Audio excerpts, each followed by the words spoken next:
this is being streamed to YouTube. So welcome to Mastering HR Data Analysis in 2024. Today is the 13th of January, 2024. Interestingly, right? And we're looking at Mastering HR Data Analysis in 2024. We did the very first session of this live webinar in 2023. That was in November. And today, by popular demand, I am doing this live session again with a little bit of a twist. The twist this time around is that the content are now repurposed for 2024. I will be using AI in this class. Yes, you heard me right. I'm going to be using generative AI for data analysis today. I'm going to be sharing some interesting tips with you. Please wait till the end of the class. Don't go. Make sure that your audio is muted, very critical. Video is off. Drop your name and location in the chat room. Don't interject during the session. The raise hand functionality would only be active when we get to question and answer. When we get to the question session is when we will use the raise hand functionality. So for every individual that is putting up their hands now, I would not respond to that. I would only attend to questions when we get to the end. If you have any questions in between, just drop it in the chat room. That is the best place to drop it. We would be doing this for 1 hour, 45 minutes. And I'm going to be having 3 sessions. One, I will start with a short lecture for 45 minutes. I will go into a 30-minute case study practical session. Then I would have time for Q&A.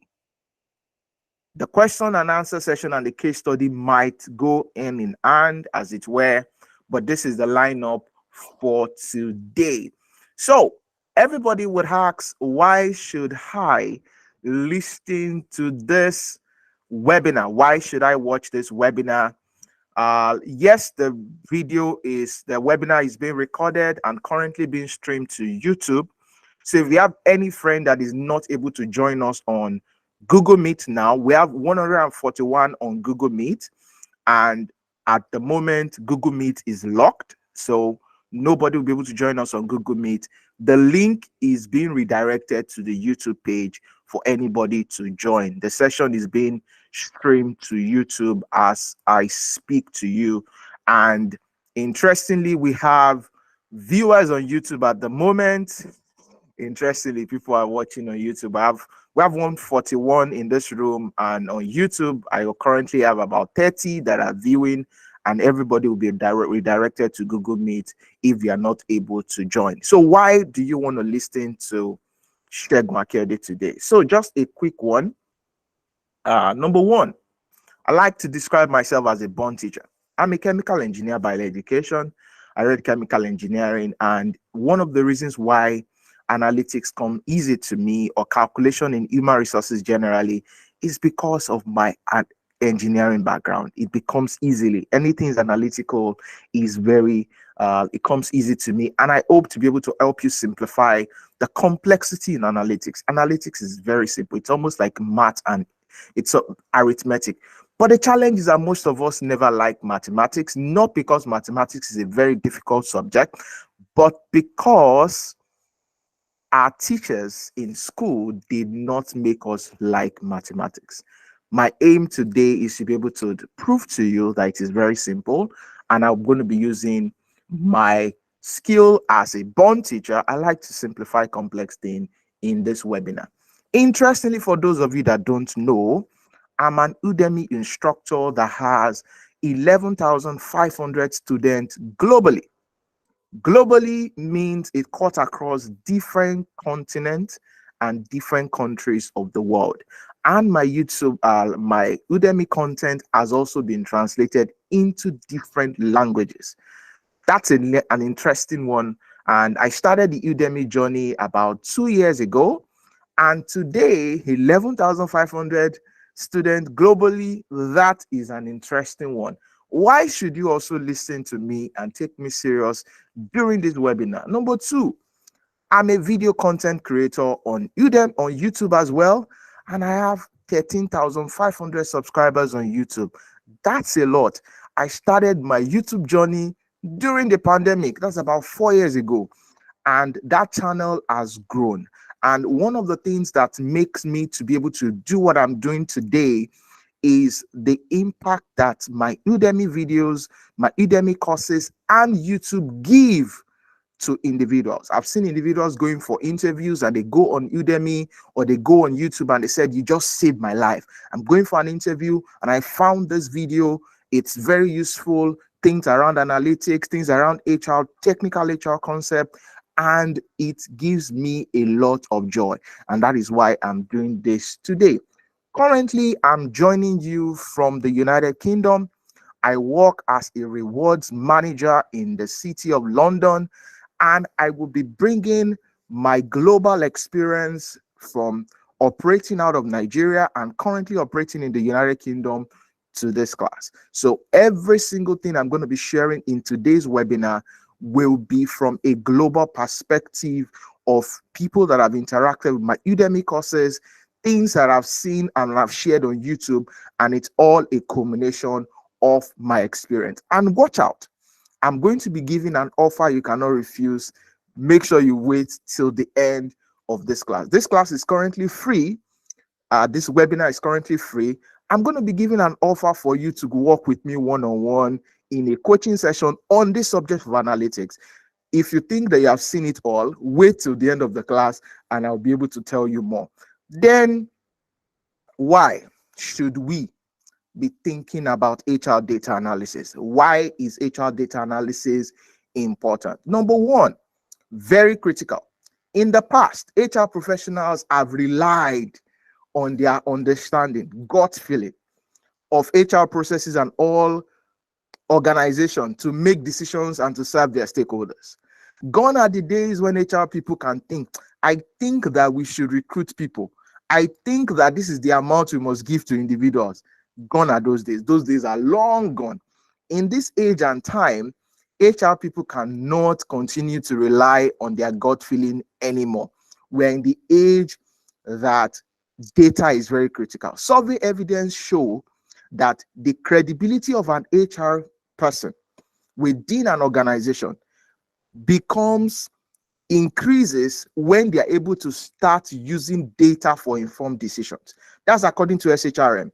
That's a white paper that was released called Use of Workforce Analytics for Competitive Advantage.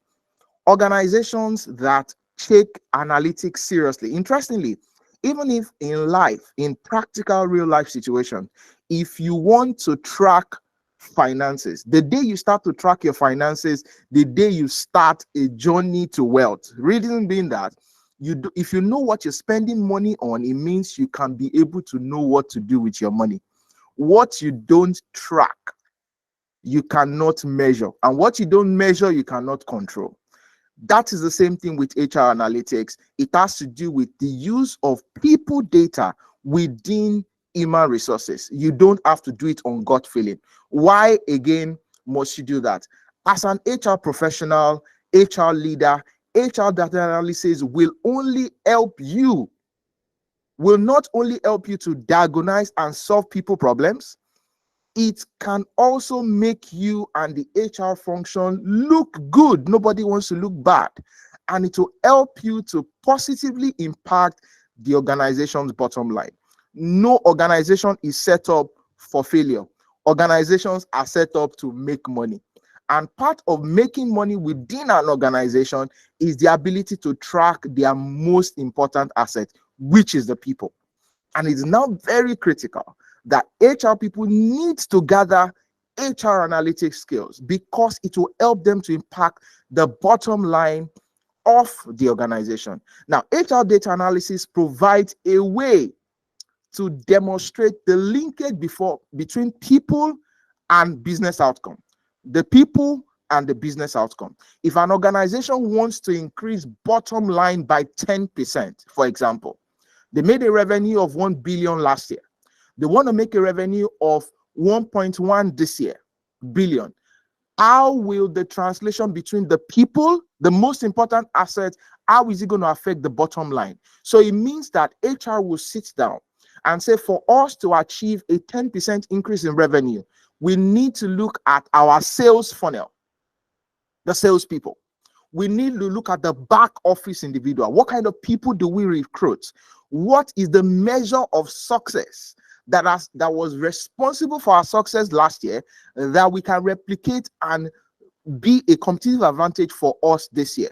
Connection between the people and business decision. That's the connection within analytics. That is where analytics become very critical. One of the reasons why finance professionals, investment guys are one of the highest paid in the world is because of the ability to analyze numbers. Nobody wants to play with the guy that understands numbers. As a matter of fact, a business leader thinks numbers. So for HR to have a seat at the table and continue to be a decision maker, they need to have a ear for knowledge and data. So this is not the time that you can bury your head in the sand and say, me, I don't like mathematics. Me, I don't do. No, this is the time for you to get better. This is the time for you to look at what you're doing and see how you can get better at what you're doing. And that is where the knowledge of analytics will come to your rescue. Very critical. Then, when we're talking about HR data analysis, what do we mean?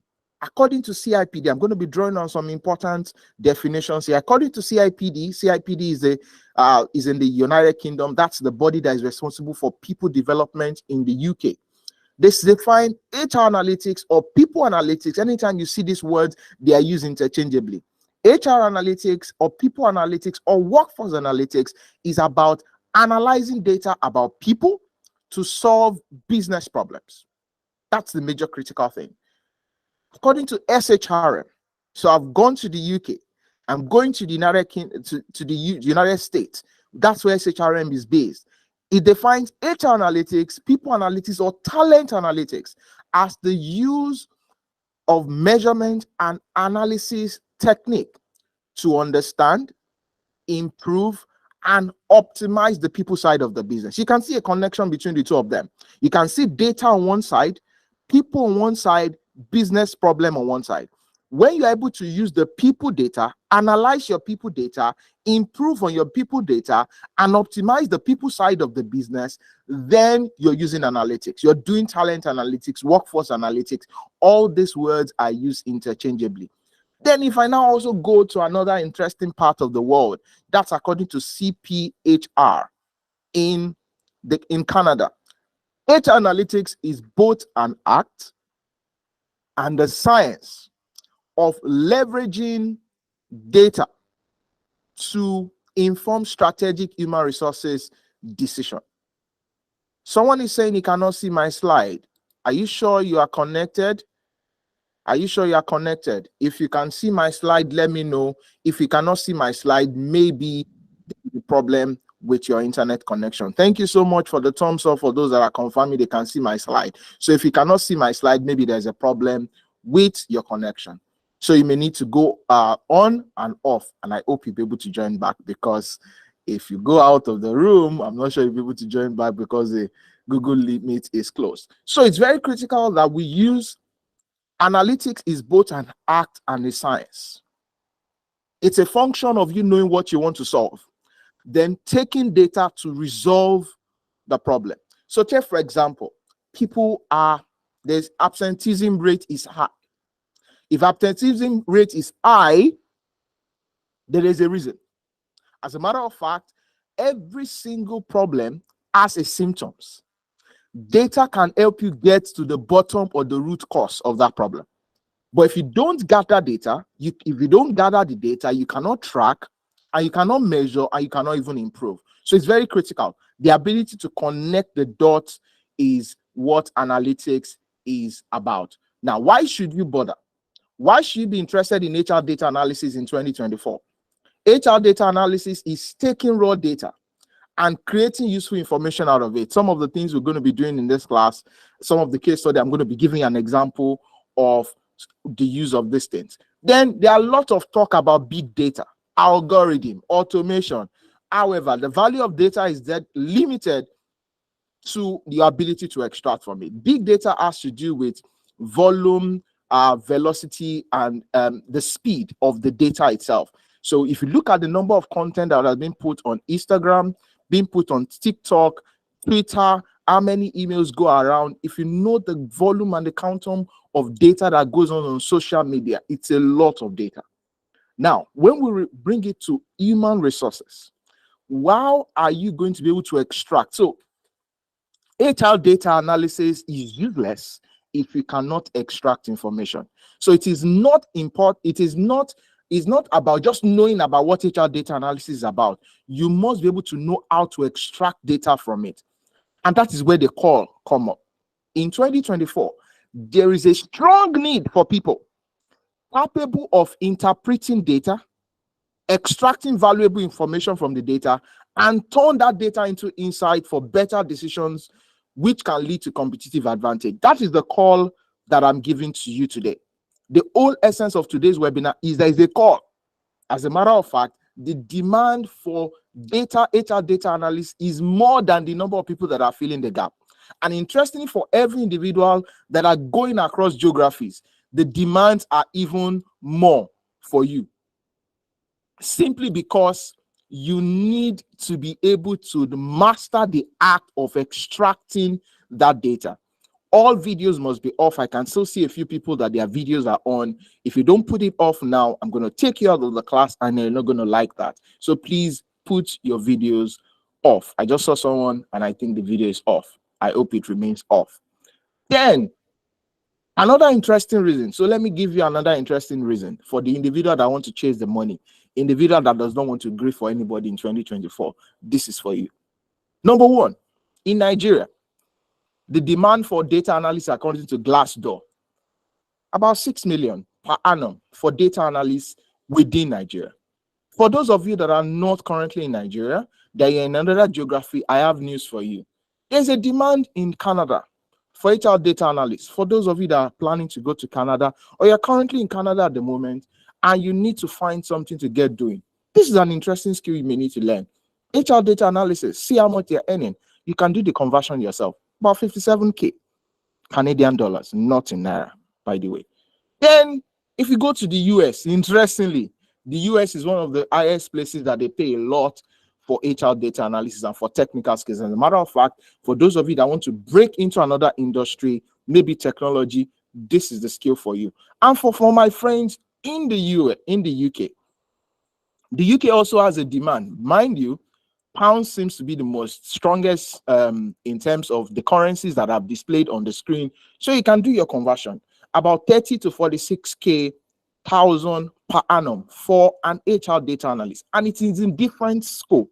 There's an entry level, there's a mid-level, and there's a senior level. So it means that if you master this act, there is a professional angle to it, and there's also a financial angle to mastering it. Now let's start to give you a simple definition. So how do you go from data to insight? Anytime you are talking about HR data analysis, we are talking about data to insight, data to insight, data to insight. If there's anything that you want to take out of this meeting, data to insight, data to insight. What is the data? What's the raw information? What information can I make out of that information? And a matter of fact, every single thing, and I'll give you a simple example. How many of us use Google Map to map our route? Well, most of us use all these ride-hailing app, talking each of them, what they're doing. When you check on Google Map from point A to point B, and Google starts to give you that there is a red or amber, or there is a traffic, do you know how that is happening? It's data. Every single person that has a mobile phone that has location turned on, Google is using that to determine the distance and to determine the number of congregation of people on the road. What do I mean? When it's able to map the data and find out that there are a lot of people that have their phones in a particular area, it makes an assumption that there's traffic on that road. And that's exactly what happens. When there is a traffic, it means there's a congestion. It means all the phones are all in the same area. And Google sends a signal to Google Map and says, this place is not right. As a matter of fact, there was an individual that did an experiment and actually gamed Google by packing loads and loads of phone, put them in a trolley and it was driving them through a street. An individual that was checking Google Map said that there was a traffic there, irrespective. The guy was actually testing that theory. It's talking about data to insight. Every single thing you do on your phone today is being tracked, whether you like it, whether you don't like it. You're on your phone, you're checking a nice bag on a website, on a retail store, and you go on Instagram. The next minute, you start to see the bag all around. It's using your data to give you an insight that you need to buy the phone, you need to buy the bag, all from data to insight. So when it comes to HR, what are we talking about? One, you need to define the business problem. What is the problem we are trying to solve? That's the starting point. Data analysis is useless if you don't define the problem you are trying to stop. Steps 2 is to organize your data. So how do I organize my data in such a way that I can now start to visualize that data? I can now start to analyze the data. After I visualize it, then I can start to get insight from that data. So data is useless if you cannot do any of this from it. Then I now go to the big, interesting part to it. When you need to do data analysis, there are loads and loads of tools you can use for data analysis. And at the barest minimum, please learn one at the barest minimum. 2, then you're good. If you want to get better, start with your native Microsoft Excel. That's the starting point. Excel is the simplest data analysis tool you can learn. After you are done learning Excel, then you can graduate to Power BI. Power BI is data visualization. You can graduate to Tableau. It's also a type very similar to Power BI. You can go on to QLink, very similar. You can go on to SPSS. You can go on to Python, SQL, then ChatGPT. ChatGPT is being used today for data analysis. And that's where we're going to go into this. That is the catch for today's class. Generative AI and HR data analysis. There is the big word, generative AI. What's generative AI? Everybody is afraid. AI this, AI that, AI is taking over. You are in 2024, and it's critical. It is not the time that you should bury your head in the sand. It's the time for you to embrace it. And I'll tell you. Number one, what's generative AI? Generative AI is a set of algorithms capable of generating seemingly new, realistic content such as text, images, audio from disparate sources and quickly summarize them into multiple data sets. I know most of us are familiar with ChatGPT. You go on ChatGPT and you type, I want to create a PowerPoint slide with 5 slides, blah, blah, blah. And generative AI will give it to you. Let me even bust your bubble. The video idea or these slide ideas were generated by an AI tool. I went on AI. I said I wanted to do a presentation, and I did the presentation, and I put in the values, and it generated a PDF for me of what I should present. I did not do it copy and paste, by the way, but I borrowed an idea. I borrowed myself brain from there in my local parlance. And I was able to come up with a beautiful slide. And I'm sure you like the slide already. That's one of the things generative AI can do.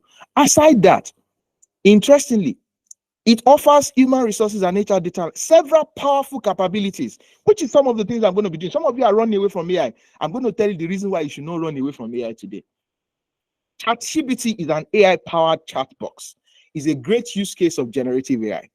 As a matter of fact, some organizations are beginning to use generative AI for their customer service. So there are a few banks in the UK, for example, that when you go online, the chat box, initially, the individual chatting with you will be a chat box similar to ChatGPT. Until you get to a point that you say you want to speak to a live agent, then it will connect you to a live agent. But the repetitive task that people would typically ask questions about is AI driven. Some organizations and some businesses are even adopting it for customer service. So so you want to find out, how do I open an account? Just go online. Everything, single thing is generative AI. Telcos are using it. It's all around. So you cannot run away from it. Now, this is where the caveat is. Many people, Think, and I'm going to read this twice or thrice so that you can get it.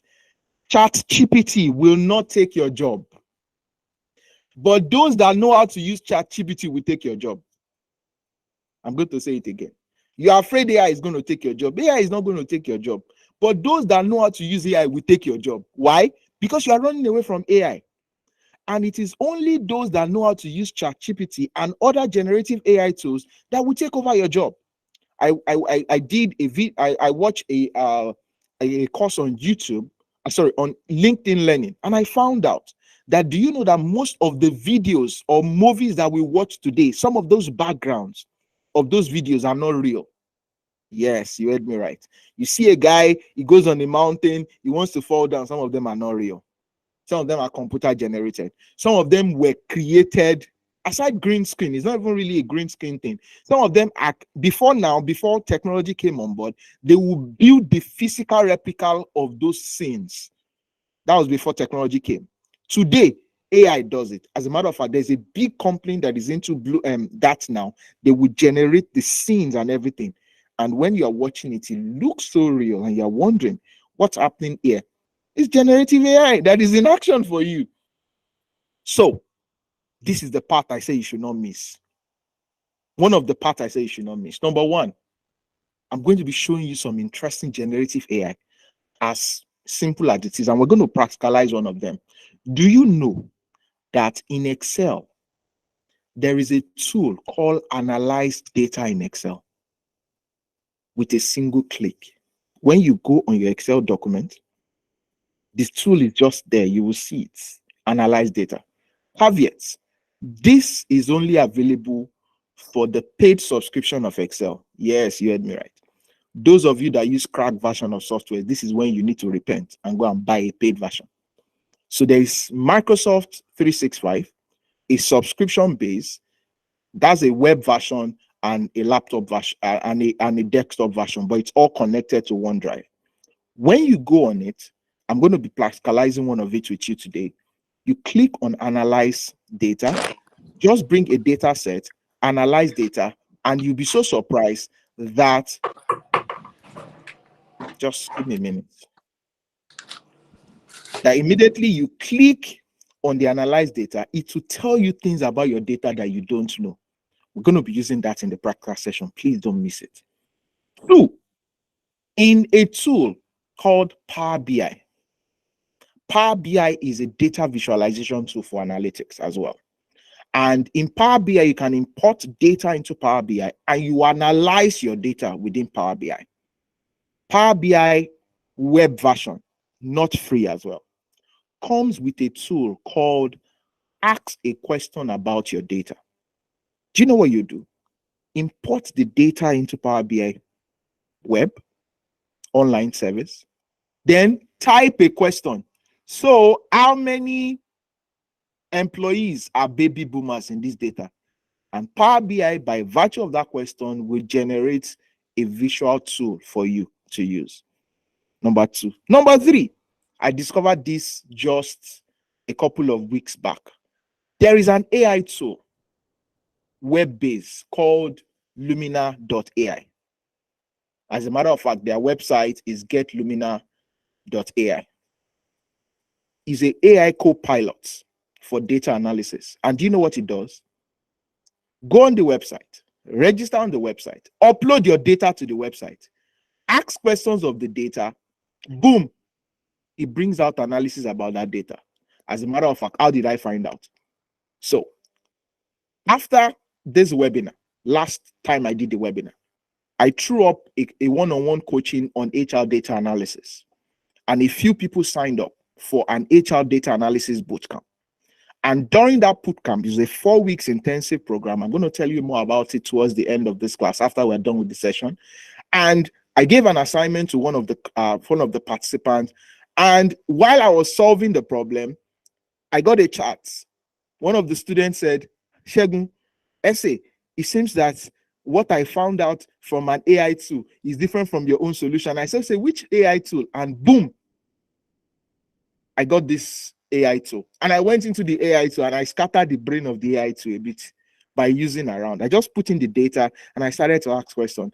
Yes, he gave a question, and it now made me understand that when you are using AI tools like ChatGPT and the rest, the prompt you put in the AI to determine the output you're going to have. Most individual does not know how to use what we call AI prompts. So the tools are free, but if you don't know how to ask questions of the tool, it's not going to give you results. You can't go on ChatGPT and say, ChatGPT, what is my name? Or ChatGPT, I want to write a project. No, you need to be specific. It's called AI prompts. So before now, I don't know how to get a slide from Slides GPT. But if I go on ChatGPT today and I want to write a slide, or some of my YouTube videos, I've done some YouTube videos sometime last year, and ChatGPT gave me most of the information I needed. I just revamped it and I beefed it up. I just said, ChatGPT, I need to do a YouTube video. I'm a YouTuber. I need to do a YouTube video on X amount, and I need 5 different slides. Can you give me the video script? Boom, boom, boom, boom. ChatGPT will give it to me, but it has to be specific. What am I saying in essence?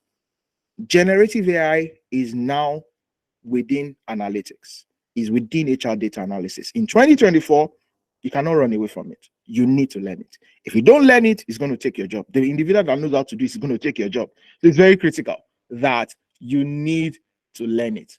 Then we're going to get into practical session now. And I'm going to open Excel. And the first thing I'm going to open in Excel is I'm going to practicalize the analyze feature in Excel. So let me pull up my Excel file. This is the Excel file I'm going to be using. Yes, this is the Excel file I'm going to be using.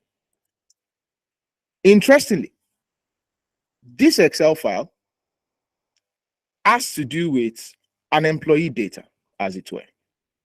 How many individuals are within this data? That's the first thing that you need to know. So very small. Is it better now? You don't necessarily need to see the entire data set. It's just to see the outputs, as it were. So how many individuals are within this data set? There's a function in Excel called Excel table that if you enable the totals row, you'll be able to know how many data sets that you have. So I have 115 within this data. I don't need to be counting one after the other. For those of you that doesn't know Excel, some of these things are some of the things that we do in the HR data analysis bootcamp, which I'm going to give you details about it after now for those that may be interested. So this gives me all the gender of individuals, how many people, 115 of them, the hire date when they joined the organization, their date of birth, which we're going to be using to get the age. Now, this is the interesting thing. You will notice that within this data set, there is a formula to get the age. There are some softwares today that can get the age automatically when you impute your data set. When we are doing analysis, there's analytics, there's what we call a defined measure or a basic measure. A basic measure is the dates, is a basic measure. When you now use the dates to find the age of an employee, you are using what we call a calculated measure. That's an example. So you know the date of an employee, then you will subtract it from today's date. There's a formula you need to do that. Then it gives you the age of that employee. Also very similar is breaking down the age into demographics. There's a formula embedded into some of these things. It's called an if statement. Some of the benefit of going this, there may not be enough time for me to break this down. But when we're talking about the generations of employees, individuals that are born within certain age limits are called different names. Every one of you are calling Gen Z, Gen Z, Gen Z. I'm not even sure some of you understand whether you're actually a Gen Z or not. Yes, let me pull up something. I want to throw a little shade for people in this room now. I hope they will forgive me for this shade I'm about to pull. So if you are saying you're Gen Z, you're Gen Z, do you know the meaning of Gen Z? For those of you that did not know, let me find out that information. Then I'm going to share it on the screen now. Where is that information? Let me see. So individuals that are born within certain age limits, there is a name that they are called. For those of you that don't know, it's just for you to know. It's just for your own information, so that you will know what we're talking about. So Gen Z and all of them. So let me go into the chart. So if you look at it, just for you to know, individuals that are born that has more than 41 years of age. If you are currently in this room and you are more than 41 years of age, you are called more than 56. I'm not sure there's anybody that is above 56 years of age in this room. So if you're above 56 years of age, you fall into the generation we call baby boomers. If you are above 41, you fall into the generation of Gen X. If you that's between 55 and 41, we'll call you Gen X. And those of you that are within the ages of 39, 40, between 40 and 25 years of age, you are the millennials. All of you that are calling yourself Gen Z, Gen Z, Gen Z, you are millennial. You know, millennial is the bottom line between Gen Z and millennial. Most of you that are calling yourself Gen Z, you are millennials. And any individual that are within the ages of 24 to say 18, within the workforce age, we call them the Gen Zs. Then there's also the alpha generation, those that are less than 10, 16 days of age. So I think you can rep your age in the chat room. For those of you that think you're Gen Z, I know though you are a millennial, or you're not even a Gen Z, you're a millennial. Now, this is the data that I have. How can Excel help me? So I want to know what exactly is in this data. I don't know what this data about. So interestingly, I have a paid subscription of Excel, and I have this tool there called Analyze with Excel. Now, this is what I'm going to do. So when I go into that tool, it says it can help you discover more about your data. Immediately I click on it. I have the data. I just put my cursor within the data, and I click on Analyze with Excel. This is the focus point. Just look at this sidebar. I can't make it bigger than this, unfortunately. Let me see. Okay, so I think this will be helpful. So now I did not do anything. All I did was to click within my data set, and Excel detected there's a data there. That's the power of Analyze with Excel. It's a generative AI tool embedded into Microsoft Excel. I mean, Microsoft Excel, the most simplest data analytics tool that you must learn about. Microsoft Excel. Now, what is it saying? Look at what it has done for me. It has gone into that data, found out that there are some age group, job grades that are there. Mid management, top management, middle management. What did it do? It broke them into the years of service, length of service, LOS in this case. It gives me those that are above 15 years of age. It gives me how many of them between 18. Now, this is what it has done. Age by job grade and by length of service. This is just doing it, giving me ideas. And it breaks them down. What's their age and how many years? So for those that are in management, it gives me the average age and the rest. And I can insert it as a pivot table. For those of you that doesn't know what a pivot table is, pivot table is a powerful way we can summarize large set of data. Some of the tools we will be doing in the bootcamp into details. Time may not permit me to do that now. Then look at what Excel has done. I did not do this. It just told me that from this data that I have, majority of them are baby boomers, Gen X, Gen Y, and Gen Z. So within this organization now, you will be able to see that the numbers of Gen Zs in this organization is very small. By extension, it's a problem. There's what we call workforce planning. When you have baby boomers, they are both 56 years of age, remember? It means that for most organizations, retirement age is from 60, 65. The implication of that is that this individual just have 10 more years to work within the organization and they will retire. Now, the problem of having a very aged organization, all of them are baby boomers, is that in the next 10 years, that organization may not exist if they don't recruit more people. Unfortunately for this same organization, you have a Gen X that are already above 40, between 40 and 55, that are the next set of people. So it means once the baby boomers are completely out, then the Gen X are there. Then the individuals are supposed to remain within the organization, which is the Gen Zs, and the millennials, which is the Gen Y. They are not much in the organization. So when you say you have an aging population within an organization or an aging workforce, this is the definition of an aging workforce. Reason being that the larger percentage of people are close to retirement. Can you see what I've done with that data there? I started with the raw data. I brought in Analyze with Excel or Analyze with data. And what have I done?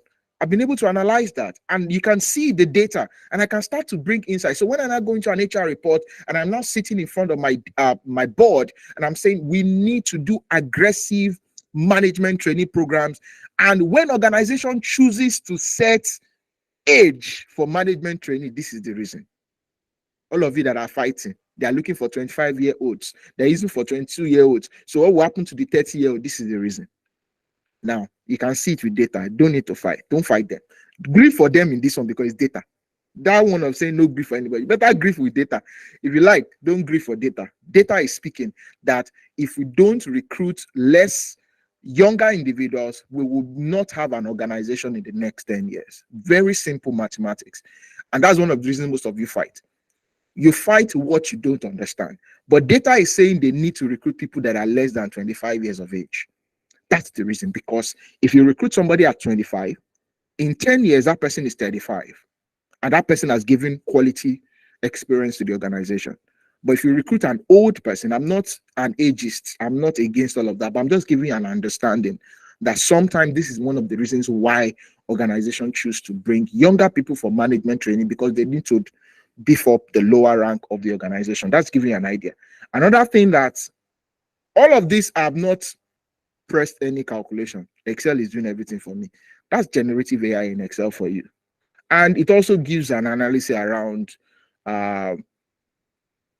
yes, true, it can be discriminatory. That's why I said data is speaking something different. Legislation is another thing. It doesn't mean you need to take it wholeheartedly. It only means that sometimes, and interestingly, even in those areas where there are legislations around age, you can take out your age from your CVs now for most geographies. Those of you that are still in Nigeria or Africa might feel it should be there, but most geographies, age is not necessary on your CV again. As a matter of fact, there are individuals that resume on a job and they did not see them physically until they resume. So age can be removed. That's why some organizations, as a matter of fact, some organizations need to take out any demographic of an employee that would be discriminatory. And interestingly and funny, some legislations won't even demand for some of those information. And I will leave that and I will move on.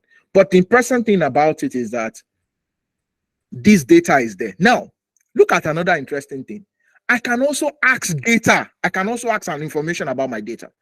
You can see Excel has analyzed it for me, but it's also giving me an option to ask a question about my data.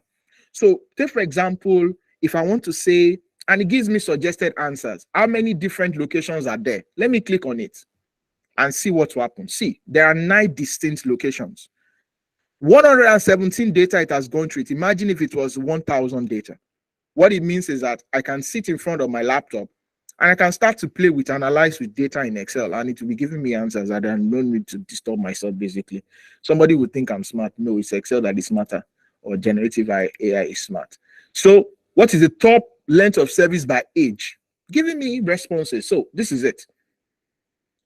And all I'm doing is just playing with that information. You never use this function, maybe because you've not found out that that function is there. If you're using Office 365, that function, Microsoft 365, that is there right on the right hand side, analyze the data. You don't even need to activate it.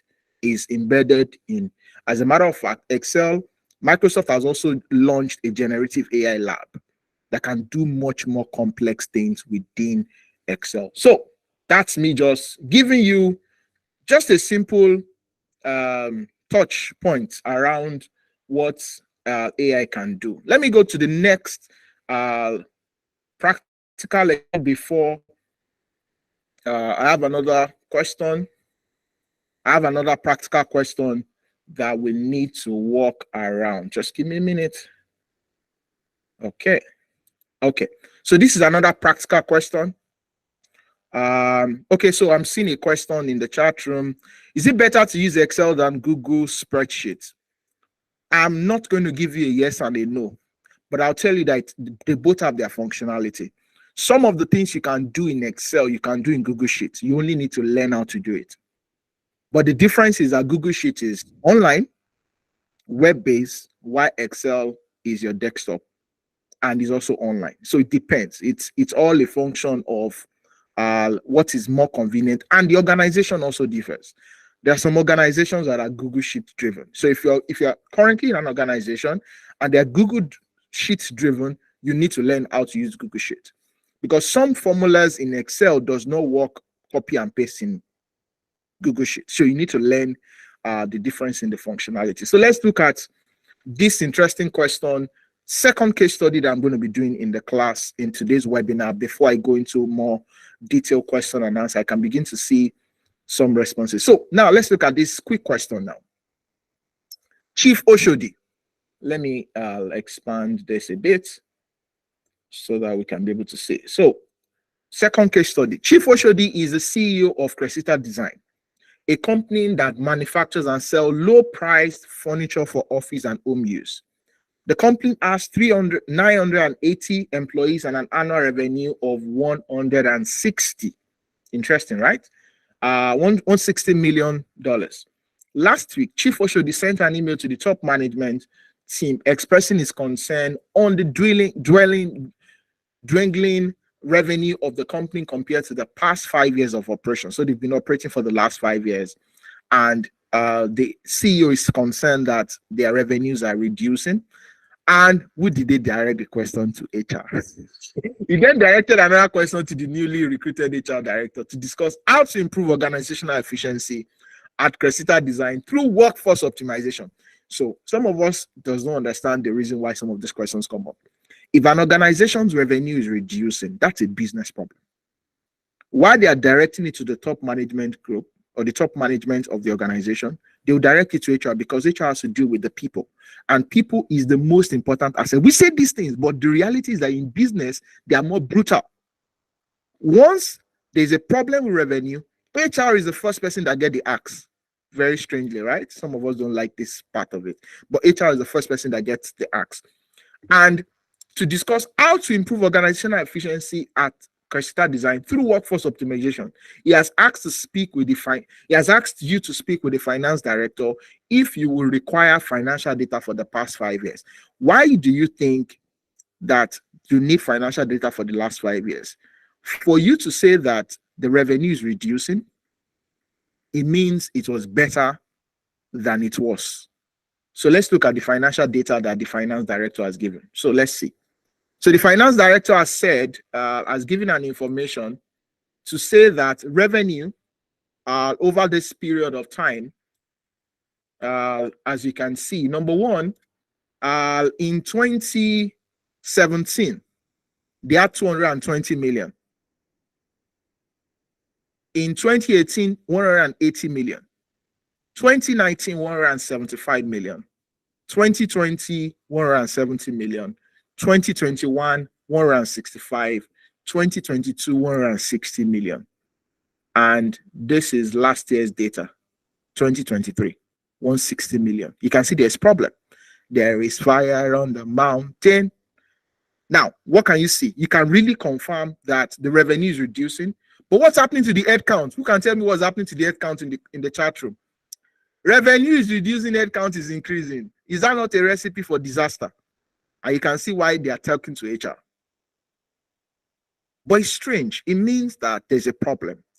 One of the major problems you can see from this data without doing anything is number one, maybe they're recruiting the wrong set of people. Maybe, just maybe.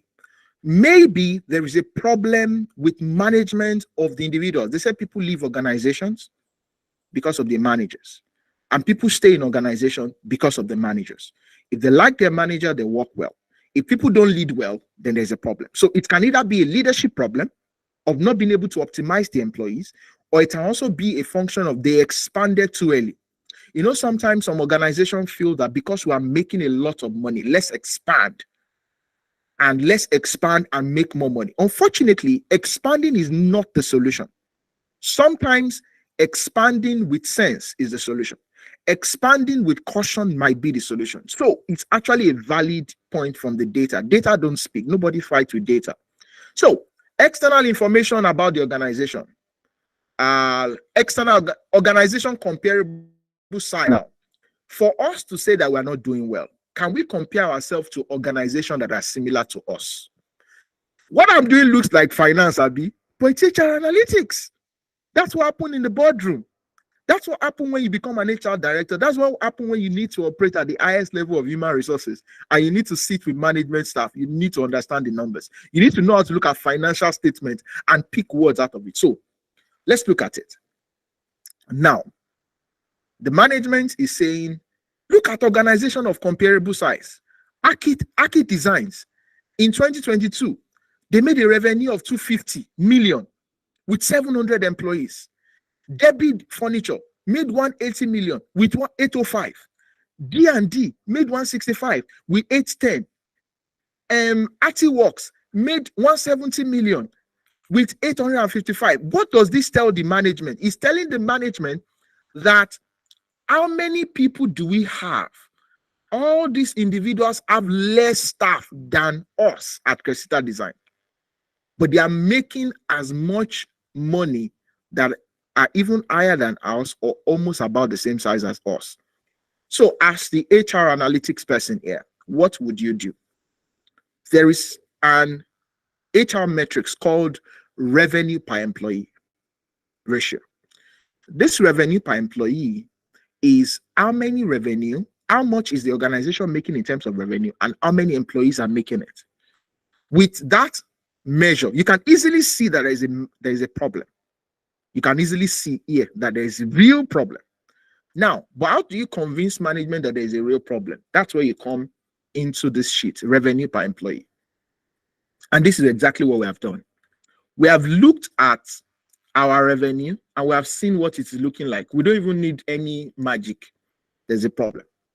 There's obviously a problem. And how did we do that? You divide the revenue by the numbers of employees. And you can easily see that our revenue per employee ratio is reducing, apparently. So when they say we want to do workforce optimization, you can see it's very clear. The major reason why they want to do workforce optimization is that they've noticed that the revenue is not matching up with the numbers of employees that we have. Business problem from data to insight. Awesome, right? Awesome. So let me go back into my quick presentation because I need to quickly tell you something before I take questions that you might have. Now, I'm already at the tail end of this session, looking at those practical sessions already, giving you all this awesome thing for free. Now, the question for me is this. What are we going to do from here? Yes, I'm bringing back the HR data analytics bootcamp. Yes, I did the first session after a long time in 2023, November to December. And a few people, about 30 people joined that class, and it was awesome. And I think there are testimonials to that fact. As a matter of fact, I'm going to be releasing some of those testimonials in a couple of days.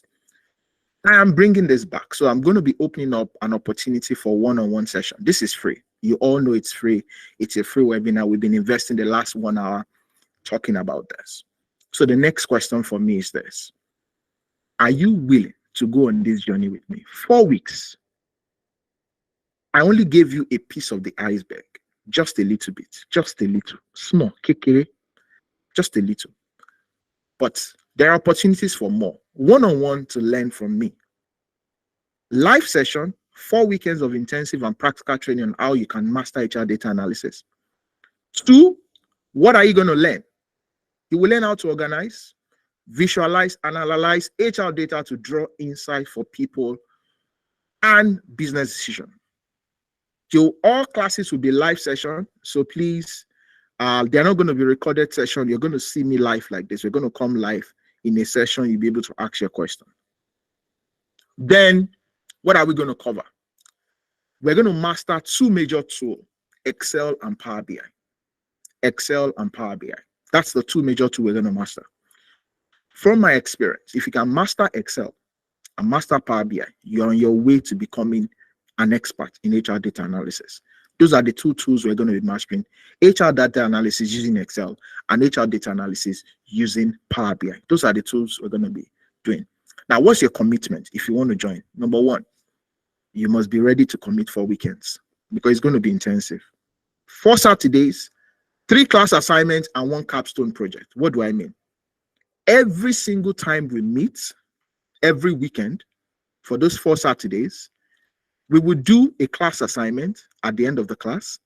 We would do a capstone project, and there will be an e-certificate of participation. Aside the certificate, interestingly, right? I even have more things I'm going to give you.